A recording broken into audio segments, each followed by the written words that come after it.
Okay, so finally I can say something about UWM, Unified Weapons Master. Quite a few people have asked me about it, and a couple of days ago a video of the first fight came out. So now there is actually something to comment on, as opposed to just idle speculation. So as far as the concept of the armor itself is concerned, the Lorica, I like it. The protection and mobility seems pretty good in its design, but in that regard, it's not that special. I mean, there is good protective gear in other martial arts, like Hemo, for example. We have really good protective gear that does allow for full contact, full force sparring, so that's not the issue. But of course, the special thing about that is the sensors that measure the impact and based on medical data, calculate whether or not a strike would be fatal. And for the sake of argument, I'm just going to assume that they did their homework and the medical data and research behind that is accurate, but I have no way of verifying that. So let's just assume that that's all good.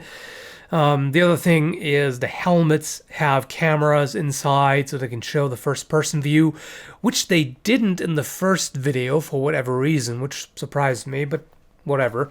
So let's talk about how these guys fight.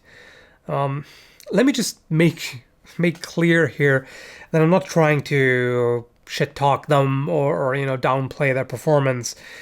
I'm sure they could kick my ass, just if nothing else, because I'm not in very good physical shape right now, and those guys clearly are. They are physically fit and they have practiced martial arts, and overall they're doing pretty well, but there are a few things that I really don't like to see as far as historical combat is concerned.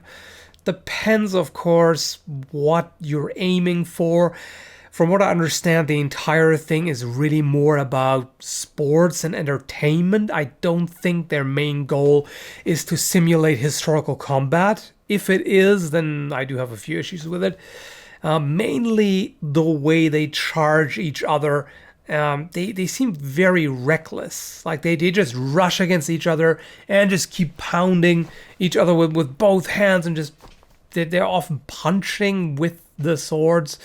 Sometimes there are proper pommel strikes, but very often there are really close cuts that connect with the strong of the blade, which doesn't really cut very well. And and especially the way they rush into close quarter, basically grappling distance without actually using grappling techniques, that seems a little odd to me. They just end up toe-to-toe and just kind of, I don't know, brawling, like as if they didn't have weapons. And one thing that I also find noticeable is they often just kind of catch or quote-unquote parry or block cuts with their arms. And I'm guessing they do that because strikes with the arms aren't counted. So that's a bit of a problem that allows them basically to, I don't know if you can call it exploiting the rules, but it leads to skewed results. I mean, if people in a historical duel had moved and enacted an attack like that, they would have cut each other to pieces. There would have been no winner at all, because they would have both bled out or lost limbs and stuff. So I don't think that's how they fought. To be fair, not everybody was a fencing master, obviously. Not everybody was trained by a professional fencing master. So yeah, some people probably did just focus on, I'm just going to cut you to pieces, and just this savage rush, which is, yeah, I'm sure that did happen.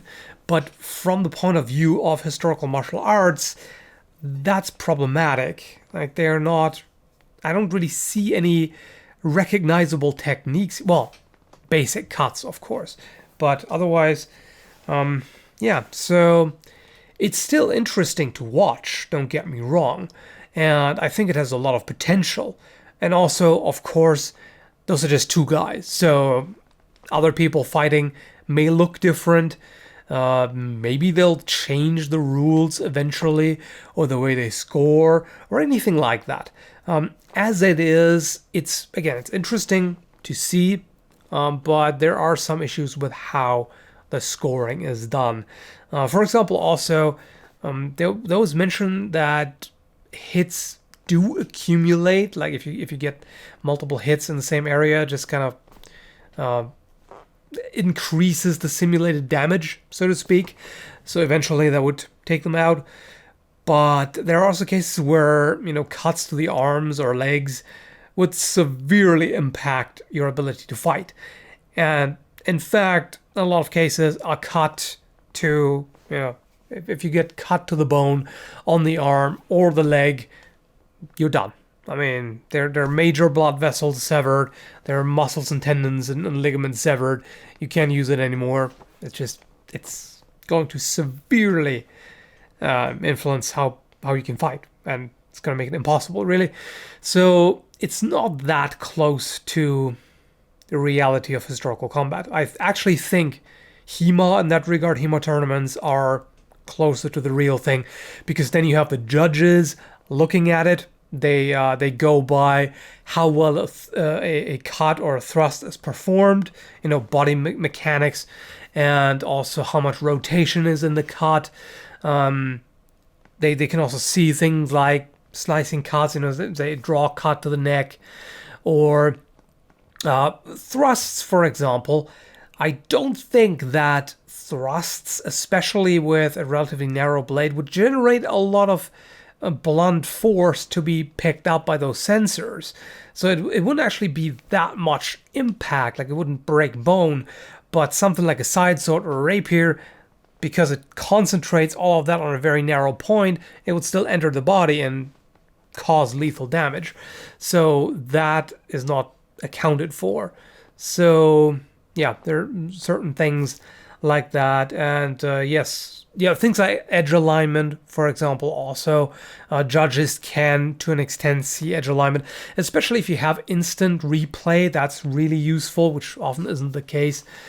But so even though I had some negative things to say, as said, the overall concept I do like.